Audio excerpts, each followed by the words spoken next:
আবার ঘুরতে যাচ্ছি। এবার কোথায় বলুন তো? এবার মানে থাকার জন্য না, কাছাকাছিই যাচ্ছি আমরা ইকো পার্কে। বাসে উঠে পড়েছি।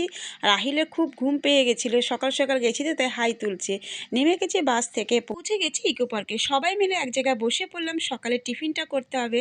প্রথমে শুরু করলাম চা বিস্কুট দিয়ে, তারপরে লুচি, পরোটা, আলুর দম সবাই মিলে একসাথে বসে বসে খেলাম। আর এদিকে দেখতেই পাচ্ছেন মাঠে আহিলের মামা, আহিল সবাই মিলে খেলছে। আর এখানে আমি একটা দেখলাম শাওয়ারের জায়গা, মানে ওপর দিয়ে জল পড়ছে, ওখানে একটু র্যাম্প শো টাইপের করে নিলাম আমি আর রাহিল।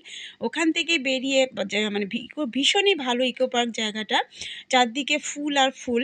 ঘোরাঘুরির পর সবার খিদে পেয়ে গেছে, আবার বসে পড়লাম আমরা খেতে। ফ্রাইড রাইস, চিকেন কষা, স্যালাড, অনেক রকম জিনিস ছিল। খাওয়া দাওয়া কমপ্লিট। এবার একটু বোটিং করতে হবে, সবাই উঠে গেছে বোটে। বোটিং শেষে প্রায় সন্ধে হয়ে গেছে, ফেরার পালা। আরেকটা জায়গায় গিয়েছিলাম, নতুন বৌদ্ধদেবের মন্দির, সেখান থেকেই আমরা